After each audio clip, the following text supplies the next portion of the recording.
বিসমিল্লাহির রহমানির রহিম। প্রথমে আজকের ভিডিওতে সকল অডিয়েন্সকে, বিশেষ করে আমার সকল অডিয়েন্সকে অসংখ্য ধন্যবাদ। আপনাদের মাঝে আজকে আমার একটা সুখের সংবাদ আপনাদের শেয়ার করতে আসলাম।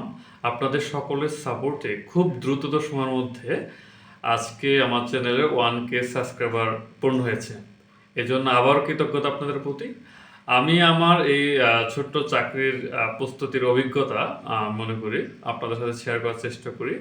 আমার আসলে বিসিএস জার্নিটা শুরু হয়েছিল ৪১তম বিসিএস থেকে। এখন আমি ৪৬তম প্রিলি দিয়ে ফেলেছি। টানা ৫ বার উত্তীর্ণ হওয়ার সৌভাগ্য হয়েছে। আর এখন রানিং যে ৪৪তম বিসিএস ভাইভা আছে সেটা হয়তো সামনে দিব।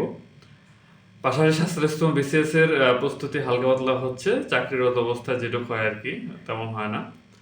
তো তাছাড়া পাশাপাশি আমি এর আগে আপনাদের হয়তো শেয়ার করেছি যে আমি ২টা চাকরি করেছিলাম, Jalalabad cantonment board high school এবং হচ্ছে বাংলাদেশ ক্ষুদ্র কুটিরশিল্প কর্পোরেশন।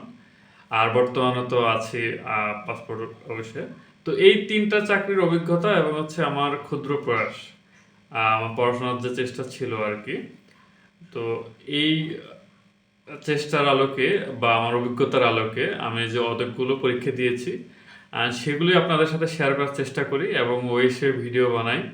আসলে ওইরকম প্রফেশনাল কিছুই না, জাস্ট আমার কাছে মনে হলো যে অনেক সময় দেখা যাচ্ছে যে শুক্র শনির সময় একটা মানে ভালো সময় যায় না, দেখা যাচ্ছে যে একা একা এই মানে একাকিত্ব কাটানোর জন্য হোক আর যেভাবে হোক ভিডিও বানানো।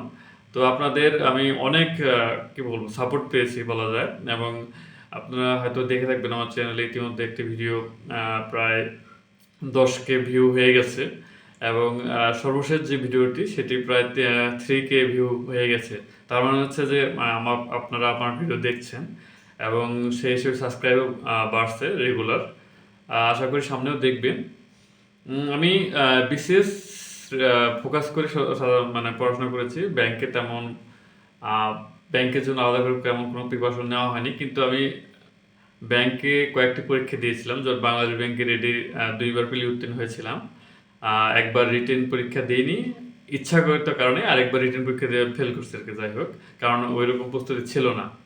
আর অন্যান্য যেমন বেবজা ভাইভা দিয়েছিলাম, বেবজা ভাইভা দেওয়া হয়েছিল। তারপর হচ্ছে আরেকটা সমবায় ভাইভা দেওয়া হয়েছিল এবং নিবন্ধনে অ্যাপ্লাই করেছিলাম, কিন্তু সেটা রিটেন প্রিলি ওগুলো দেওয়ার প্রয়োজন হয়নি আর কি। তার আগে অন্য চাকরিতে জয়েন করে ফেলেছি। তো এই হচ্ছে আমার অভিজ্ঞতা আর আমার হচ্ছে চেষ্টা। আমি সাধারণত পড়াশোনা করেছিলাম ঢাকা ভার্সিটির লাইব্রেরিতে, সেন্ট্রাল লাইব্রেরিতে। অনেকে জানার ইচ্ছে যে আসলে পড়াশোনা কোথায় আমার। তো আমি ঢাকা বিশ্ববিদ্যালয়ে পড়াশোনা করেছি। আর আমার হল ছিল সারেফ রহমান হল। পড়াশোনাটা আসলে নিজের মধ্যে, কে কোথায় করবে, নিজের রিডিং রুমে করবে নাকি সেন্ট্রাল লাইব্রেরিতে করবে বা নিজের বাসায় করবে না মেসে করবে, এটা কিন্তু নিজের উপর। তারপরে একটা আমি মনে করি আজকে একটা বিষয় শেয়ার করতে চাই, সেটা হচ্ছে যে অনেকের মধ্যে কোয়ারি থাকে বা জিজ্ঞাসা থাকে যে আসলে পড়াশোনার একটা উপযুক্ত পরিবেশ কিন্তু দরকার। আমরা সেন্ট্রাল লাইব্রেরিতে যারা যাওয়ার অভিজ্ঞতা আছে তারা আমরা সবাই কম বেশি জানি যে কি পরিশ্রম করে, কত সকালে উঠে ব্যাগের লাইন পড়ে।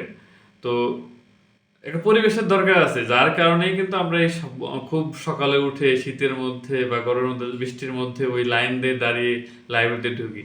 তো পরিবেশের একটা ব্যাপার আছে, কখনোই এসব নিয়ে দ্বিধাদ্বন্দ্বে ভোগা যাবে না। উপযুক্ত পরিবেশে পড়াশোনা করতে হবে, কারণ আপনি যখন ৮-১০ জন মেধাবী ছাত্রের পাশে বসে পড়াশোনা করবেন অবশ্যই কিন্তু আপনার উপকার হবে। যেমন একটা ম্যাথ বুঝলেন না, কোনো পাশের সিটে বসা এক ভাইকে জিজ্ঞাসা করলেন, ভাই কিন্তু আগ্রহের সহিত আপনাকে বুঝাইয়া দিবে।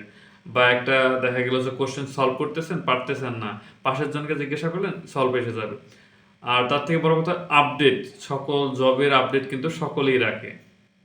মানে লাইব্রেরিতে সবাই দেখা যায় আপডেট রাখে। তারপর হচ্ছে বিভিন্ন বই সম্পর্কিত কোন বইটা আপডেট। আর আপনি যখন একাকিত্বে পড়াশোনা করবেন, অর্থাৎ একা রিডিং রুমে, একা নিজের রুমে পড়তে থাকলেন, কিন্তু আপডেট রাখলেন না, কোনো খোঁজ খবর নাই, কেউ বুঝিয়ে দেওয়ার মতো কেউ নাই।